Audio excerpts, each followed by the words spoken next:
ইউনিয়নের বিভিন্ন পর্যায়ের নেতৃবৃন্দ, যুবদলের নেতৃবৃন্দ, ছাত্র দলের সভাপতি দিলওয়ার হোসেন, সাধারণ সম্পাদক জসিমউদ্দিন সহ অত্র ইউনিয়নের বিভিন্ন বিএনপির নেতৃবৃন্দ, আমাদের লতিফ মন্ডল যুবদল নেতা, আমাদের তারা মেম্বার, এই আমার বড় ভাই আব্দুল হালিম মেম্বার সহ অনেকে, যাদের কথা না মানে অনেকের নাম বলা উচিত ছিল, বলতে পারেনি, দুঃখিত। প্রিয় ভাইরা,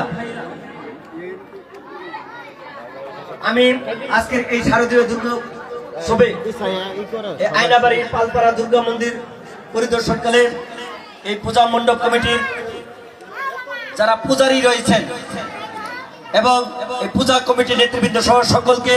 মা মাটি মানুষের নেত্রী, দেশ নেত্রী, আপুসী নেত্রী, সাবেক সম্মান প্রধানমন্ত্রী, বিএনপি চেয়ারপারসন দেশ নেত্রী বেগম খালেদা জিয়ার পক্ষ থেকে এবং বাংলাদেশের আগামী দিনের প্রধানমন্ত্রী, বিএনপির ভারপ্রাপ্ত চেয়ারম্যান, দেশ নায়ক জননেতা তারেক রহমানের পক্ষ থেকে শুভেচ্ছা জানাচ্ছি, অভিনন্দন জানাচ্ছি। বিশেষ করে যারা এই শারদীয় দুর্গা পূজায় আমাদের এনায়তপুর ইউনিয়নের সন্তান হিসাবে, আপনাদের ঘরের সন্তান হিসাবে আমার সাথে আমার সহধর্মিণী এবং আমার দুটি মেয়ে আমার সাথে আপনাদের আয়নাবাড়ি পালপাড়া পূজা মন্দির পরিদর্শনে সামিল হয়েছেন বা আমার সাথে এসেছেন। প্রিয় ভাইরা, যেহেতু এনায়তপুর ইউনিয়নে একটি মাত্র মন্দির আমাদের, এটিকে আমাদের ধারণ করার বা আমাদেরকে এটি দেখাশোনা করার দায়িত্ব অনেকেই রয়েছে। আমি কিন্তু ফুলবাড়ী উপজেলার 65টি পূজা মণ্ডপ রয়েছে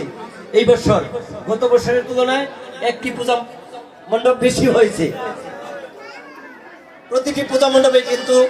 দৃশ্যমান না, যেটি আপনাদের কাছে প্রকাশ করি নেই,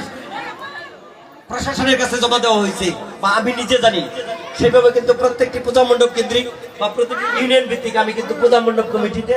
আমাদের যুবদল, স্বেচ্ছাসেবক দল, ছাত্র দল, কৃষক দল, শ্রমিক দল সকলের সমন্বয়ে একটি কমিটি করে দিচ্ছি, যাতে করে আপনাদের পূজা অনুষ্ঠানে কেউ কোনো ব্যাঘাত ঘটাতে না পারে, কোনো বিশৃঙ্খলা সৃষ্টি না করতে পারে। আপনারা যারা পূজা মণ্ডপ কমিটির সাথে আছেন, তাদের সাথে আমার কমিটির লোকজন সার্বক্ষণিক সমন্বয় করে পূজাকে, যাতে আপনারা এই শারদীয় দুর্গা পূজা আপনাদের হিন্দু ধর্মাবলম্বীদের সর্ববৃহৎ ধর্মীয় উৎসব এটি, সেই পূজা যাতে জাঁকজমকপূর্ণভাবে আপনারা পালন করতে পারেন, তার জন্য বিগত সময়ে আমি এসেছি, আজকেও আসছি, ভবিষ্যতেও আসবো, যতদিন ইনশাল্লাহ বেঁচে থাকি। আসলে বাংলাদেশে হিন্দু, মুসলমান, বৌদ্ধ, খ্রিস্টান, আমরা কেউ কোনো ধর্মের, যে ধর্মেরই থাকি না কিন্তু আমরা সকলেই মানুষ এবং সকলেই